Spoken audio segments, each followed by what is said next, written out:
Alright, how is everyone doing today?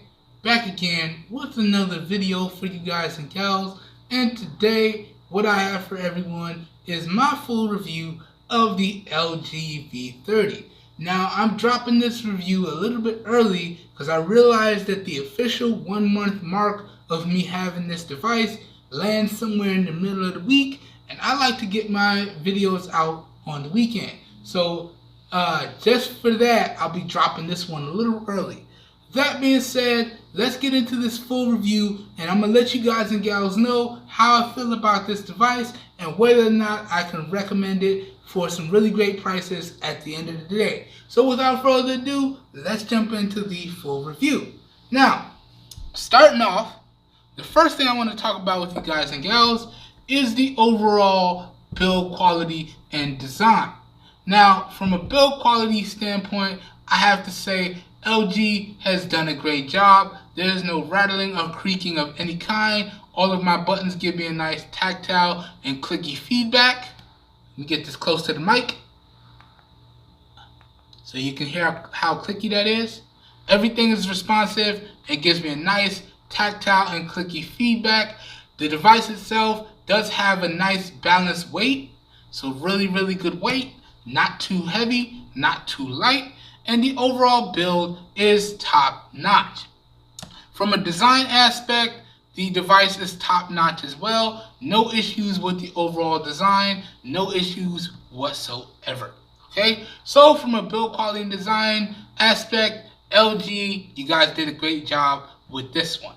Alright, up next now, the next thing I want to talk about with you guys and gals is the display on this bad boy. So up front, dead center here, we have a 6-inch POLED Quad HD display or 2K display with a resolution of 2880 by 1440p. That means that this bad boy has a screen density of 537 pixels per inch. Now if I make a mistake, I'll correct it in post, but that's the specs on paper for you guys and gals that like to know that sort of thing. But talking about this display in regards to daily usage, I have to say I've had no issues with the display. Now, when I'm using the device indoors, I typically keep it at about 40% brightness, as y'all can see there. When I take it outdoors, then I crank it up to about 80% brightness, and it works perfectly fine. So whether I'm using the device indoors or outdoors, I have no issues with the display, and I feel as though you guys shouldn't have any issues as well. So once again, in the display category, LG has done a great job. Now let's take a second to dive a little bit deeper into the hardware and software on this device, and then we're going to keep it moving into the next category. So let's start off with the hardware. Now, hardware-wise, this device right here is packing 4 gigs of RAM and 64 gigs of onboard storage with micro SD card expansion and a 3300 milliamp hour battery. Okay, it has dual firing cameras on the rear, one 16 megapixel primary camera with phase detection autofocus, OIS, optical image stabilization, EIS, electronic image stabilization, and is capable of recording videos up to 4K at 30 frames per second and doing 1080p at 60 frames per second and doing 720p 120 frames per second slow motion and 720p 240 frames per second slow motion as well. The other camera, the 13 megapixel secondary wide angle lens or ultra wide angle lens, is capable of doing 4K videos and 1080p videos as well, and 1080p 60 videos as well, and slow motion in 720p at 120 frames per second. Other than that, we have our LED flash and our laser autofocus. Also on the rear, we have our rear mounted fingerprint sensor, which also doubles as our power button, and it is a capacitive always active fingerprint sensor. And I gotta tell you guys, it is really quick. So you can see right here, all I have to do is tap on it and it opens right up. Bow, good stuff. And in certain instances, I found that when I'm whipping it out of my pocket and pushing the power button, it unlocks even faster. So the fingerprint sensor performance on this bad boy is top notch. Now, more hardware. We have a headphone jack up top. Really good to see that headphone jack. Good to see that bad boy is back, especially on some of these newer devices, with a quad DAC built in. So that means you get some really good headphone performance when you plug in wired headphones. Also, you'll get some really good microphone performance if you have to plug in dedicated microphones as well. So really good to see that headphone jack. Across the bottom here, we have one bottom firing speaker, and we got USB Type-C, and then our other microphone. This USB Type-C does support, damn, can't talk today, sorry y'all, does support Qualcomm Quick Charge 3.0, so really fast charging on this bad boy. And this device also supports wireless charging and fast wireless charging up to 10 watts. So really good stuff there. Okay, swinging the device around to the front.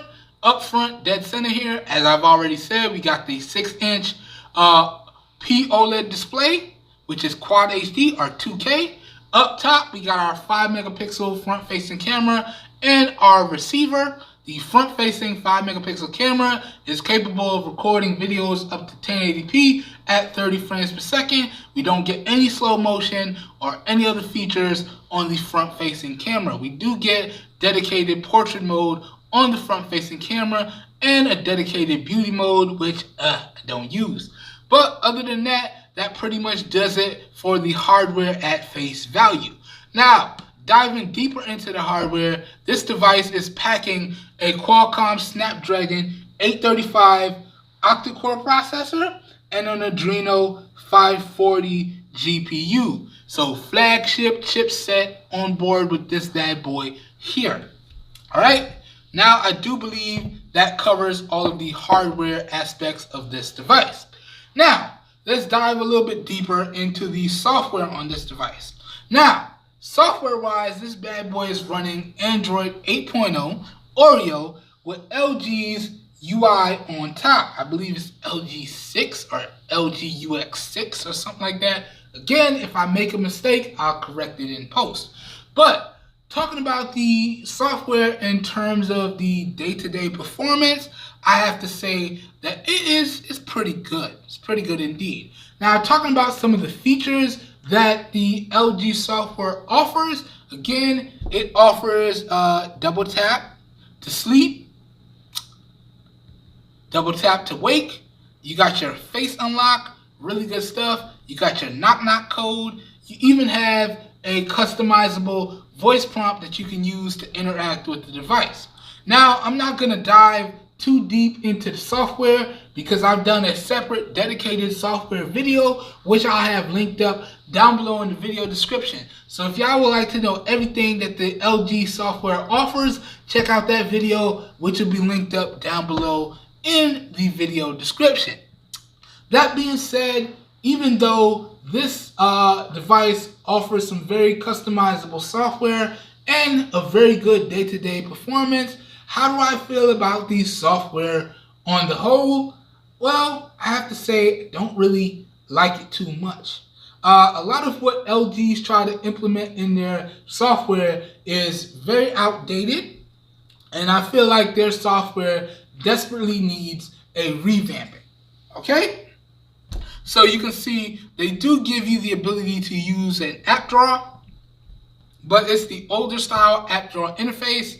And even still, you can't customize the orientation in which the app drawer goes once you get into it. So now you see when you're outside on the home screen, it's more of a swipe up and down type of deal here. But when you go into the app drawer, it's more of a swipe right to left. For me, that was kind of a little frustrating to get used to because I use a lot of stock Android devices.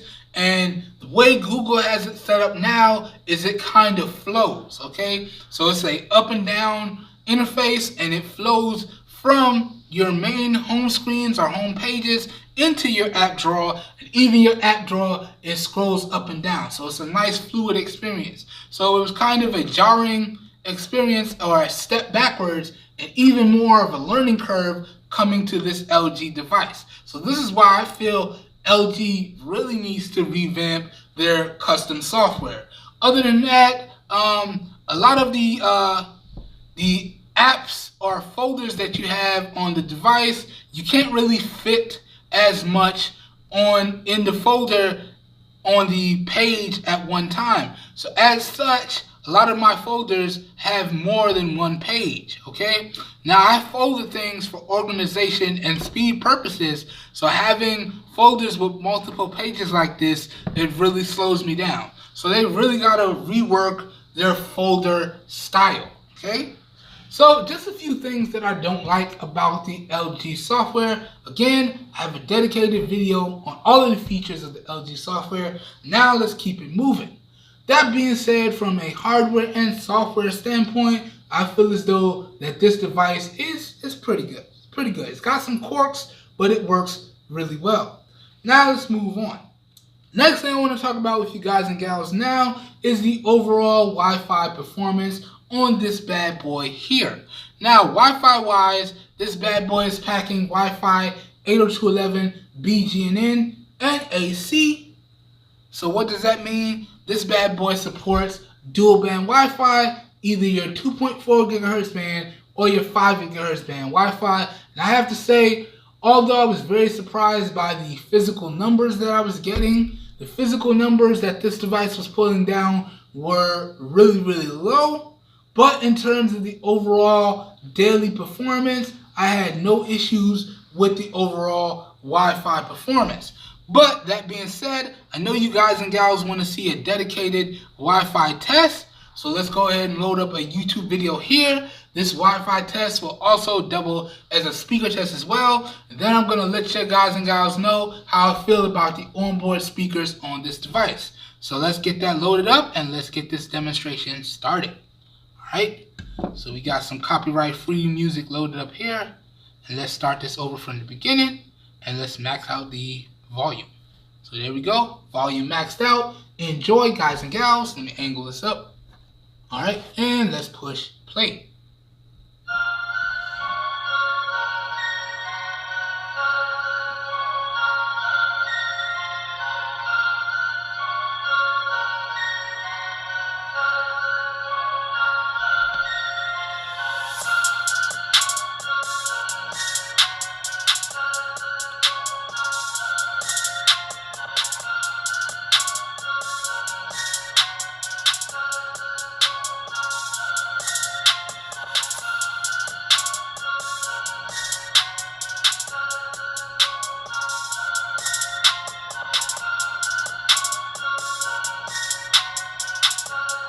Alright, let's go through the video now.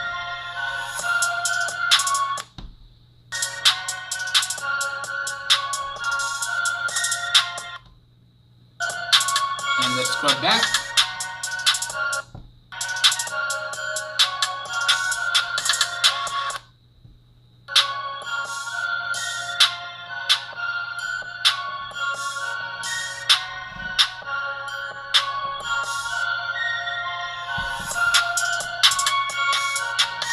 Okay, that should do it.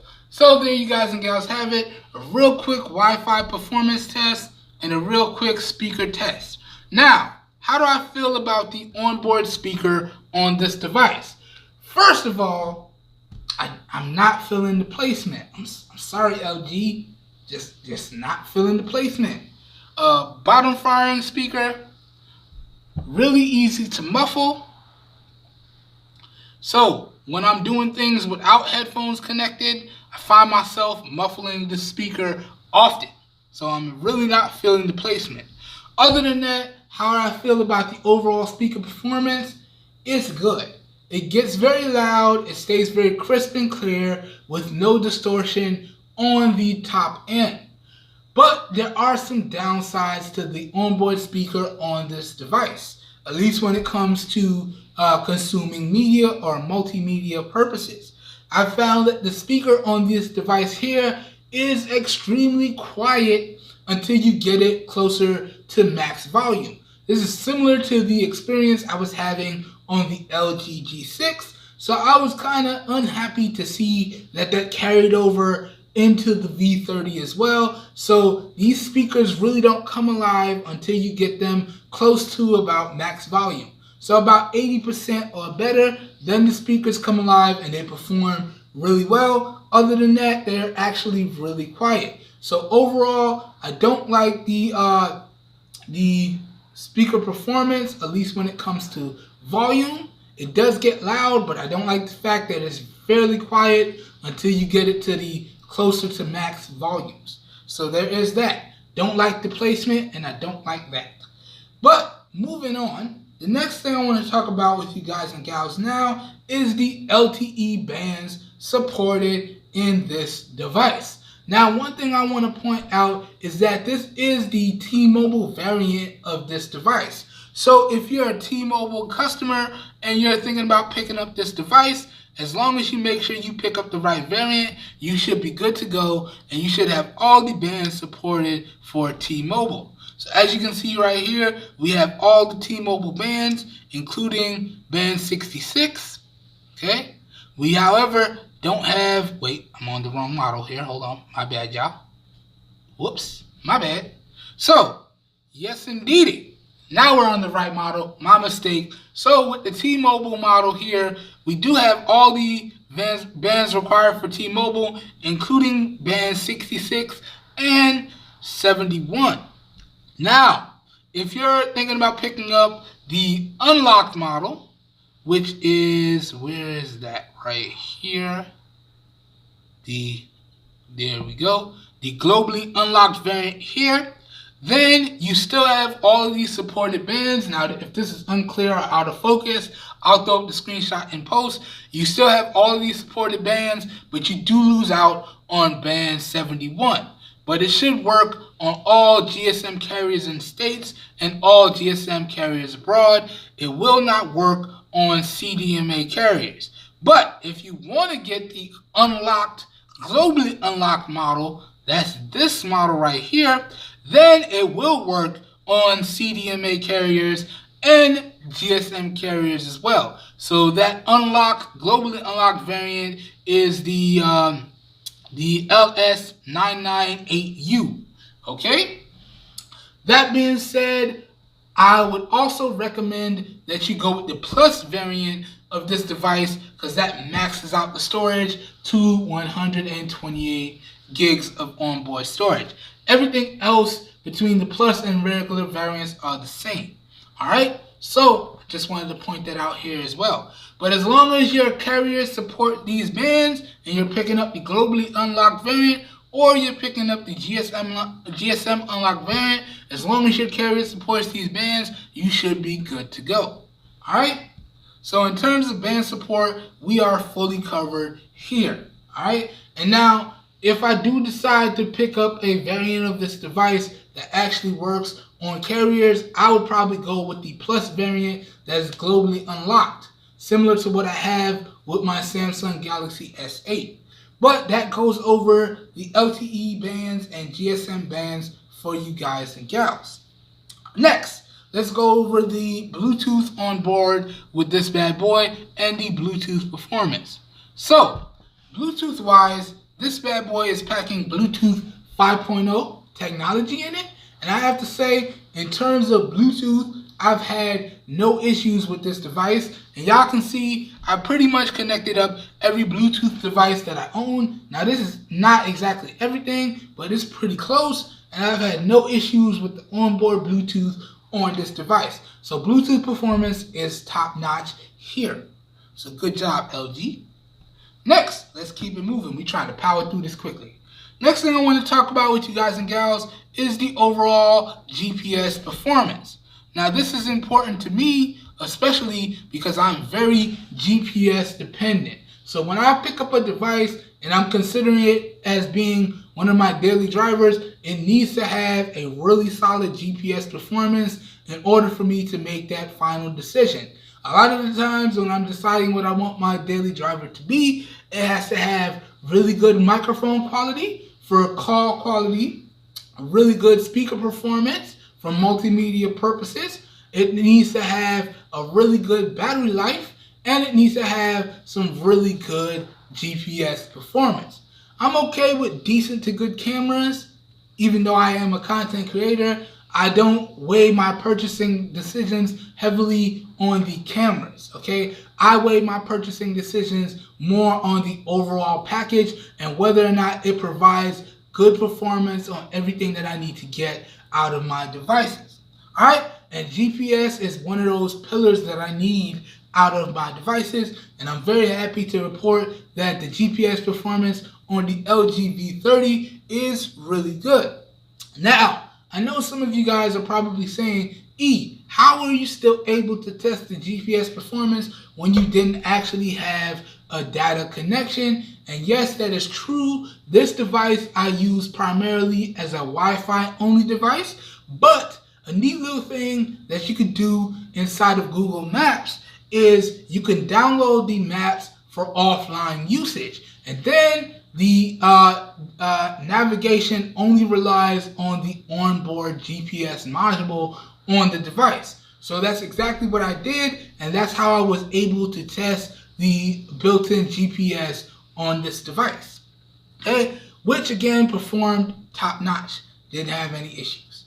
So moving on, next thing I want to talk about now is the call quality and speaker call quality for phone calls. Now, let me preface one thing. As I said, I did not have a data connection connected up to this device.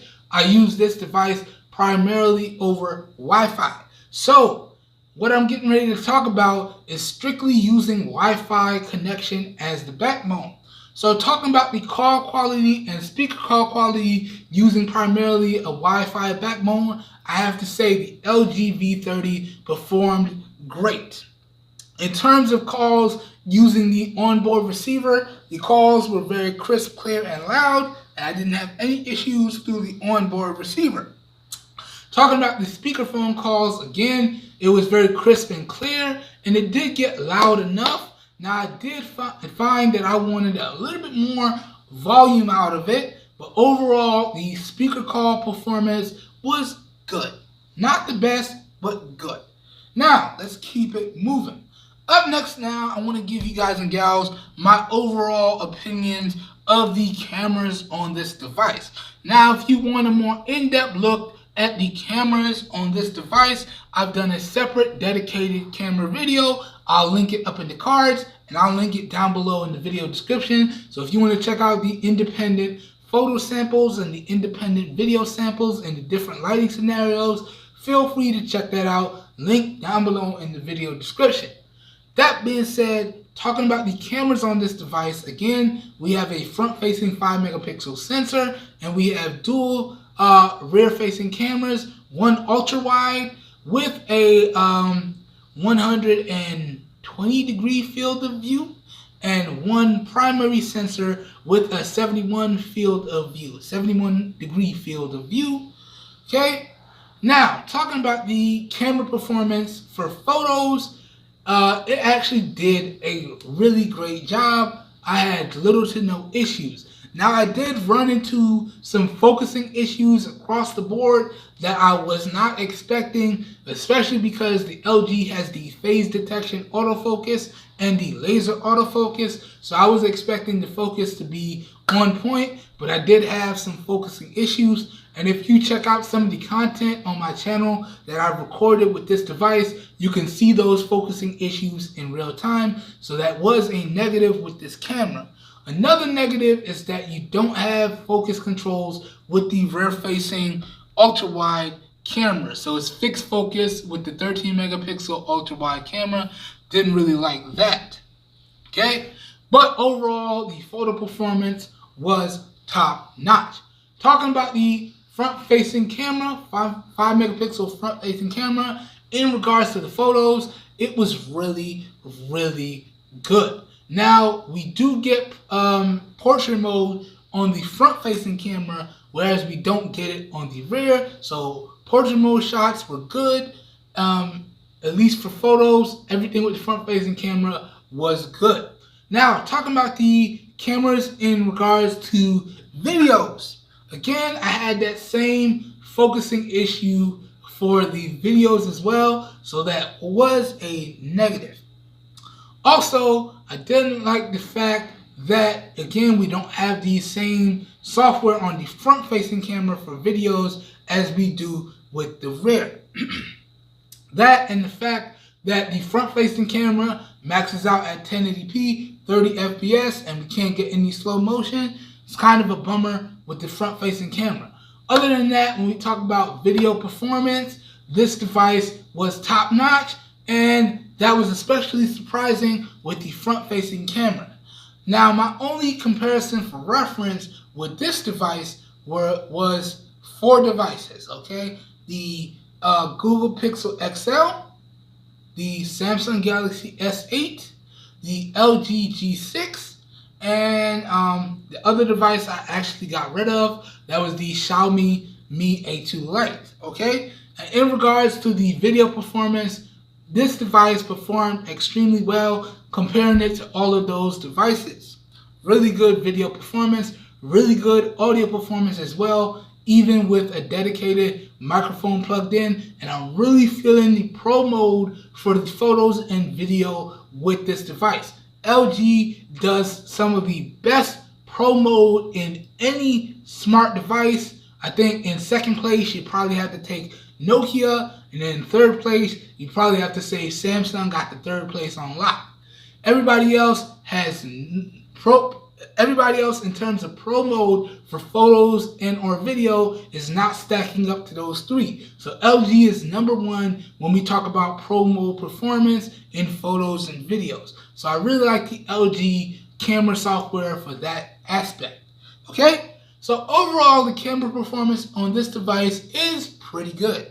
Not the best because of the focusing issues I was having, but pretty good overall. Alright? Next thing I want to talk about now is the overall gaming performance. Again, I've done a separate dedicated gaming performance video. I'll throw up the card somewhere over here, or over there, and I'll link it up down below in the video description. But overall, when we talk about the gaming performance, I had no issues with the overall gaming performance.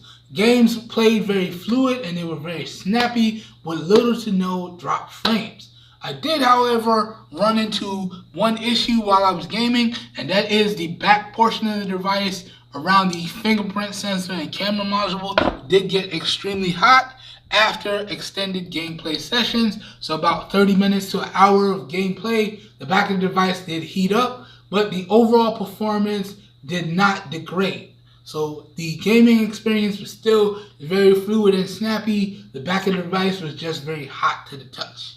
Alright, so gaming performance is top notch on this device. Next, let's go over the benchmarks, because I know there are some people out there that like to see the raw performance numbers.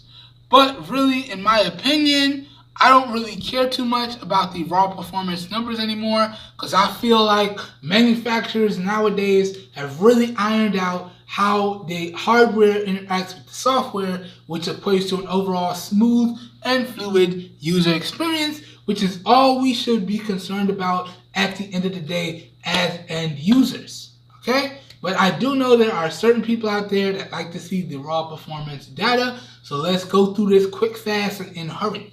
So starting off with the 3D Mark Ice Storm Unlimited test, the LG V30 scored a 38,811, and as you can see, it beat out 71% of the competition in this benchmark.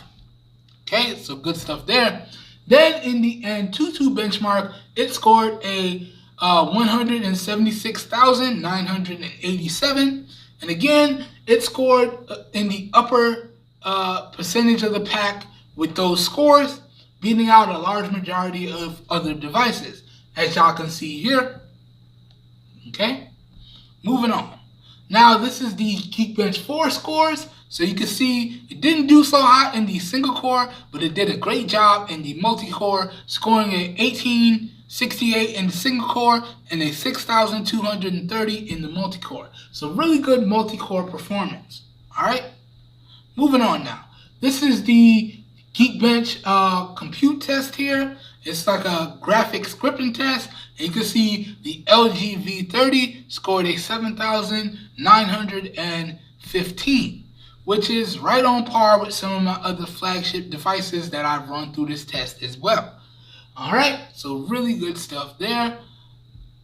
Now, already covered the GPS. Now these last set of benchmarks aren't even available on the Play Store anymore, but I like how they tax the system, and I like how they spit out their overall scores. So these last set of benchmarks are the Velimo benchmarks and the Disco Mark benchmark. So this is the Velimo metal test, and you can see the LG V30 maxed out the test and scored top of the pack with a 3,325. Okay? And then this is the Velimo multi-core test, and again, it maxed out the test and scored a top score of 3,891. So good stuff there. Alright, now this is the Disco Mark multitasking benchmark. And with this benchmark, this allows me to load up any app that I want. Then the benchmark will cycle through the apps an average of 5 times, and then spit out an average time that the device took to get through all the apps, and give me the individual app load up times for each app I selected. Now, on average, I use anywhere from about 17 to 21 apps on a daily basis. Okay, so I use my devices extremely heavily on the daily. Okay, but I have to report the LG V30 did an okay job with multitasking and memory management. I did find with regular usage and with this benchmark that it did have to reload once I got over about 14 apps. About on that 15th app, it did have to reload. And when I ran it through this benchmark, I run this benchmark an average of 7 times. And I did notice that it kept the apps in memory for the second pass, but the third pass, it had to reload. The fourth pass, it kept them in memory. The fifth pass, it had to reload, so on and so forth. So this is why I recommend to you guys and gals, you really don't want to run any more than 14 apps at one time on Android devices. You would really need more RAM if you're going to run anything more than 14 apps at one time, and it shows. But it still scored a pretty good time of 4 seconds, 0.193. So pretty good score for this benchmark. And overall, as I said, it did an okay job. Now, I believe that does it for the benchmark performance. So let's keep it moving. Up next now, I just want to go over the overall battery life and the overall charge times. Now, in the interest of speed, I'm just going to talk about it, and I'll throw up my results for you guys and gals to check out in post. Okay? Now, talking about the overall battery life, one thing that I want to provide as a prerequisite for you guys and gals before I jump in and start talking about my results is I want to let you guys and gals know that I am an extremely heavy user. Everything that I can do from my smartphone, I do for my smartphone. Social media, music streaming, content creation, a bunch of business stuff, emails, correspondence, so on and so forth. Anything that I can do for my smartphone, I will do for my smartphone. So I am an extremely heavy user, and the results that I'm getting ready to talk about and show you guys will reflect that. Now, talking about this device in regards to the overall battery life, I was able to get through the day on about 2 charges with my style of heavy usage, and during that I was finding that I was pulling out anywhere from about 6.5 hours of screen on time to about 7.5 hours of screen on time. Now I was able to break into that 8.5 hour mark and above, but I had to really push the device into the single digit percentages left, and I really don't like that because it degrades the overall device and it degrades the overall longevity of the battery. So I really don't like to push my devices into single digit percentages unless I have to. But I did want to point that out for you guys and gals there. So the overall battery life, at least for me, was okay. I was expecting something a little bit better, but I'm starting to notice, especially with these flagship devices, battery life for flagship devices is definitely not these manufacturers' top priority. If you want a device with great battery life, then you really want to look into the mid-range category of devices or the entry-level category of devices, okay? But if you're looking at flagship devices, then battery life is probably not high on your list, especially if you're a heavy user like myself, okay? That being said, let's now talk about the overall charge times, okay? Keep in mind, your guys' and gals' results may vary depending on your usage style. These particular results are just with my usage style. So let's talk about the overall charge times now. And one thing that I want to preface before we talk about the overall charge times is y'all need to remember is that we got a quad HD display up front, or a 2K display, and we have a 3300 milliamp hour battery on board, okay? And the display is one thing that I like to bring up because it is a huge power draw on the battery for these devices. So, that being said, let's get into these results. So, talking about the charge time, this device charged extremely fast.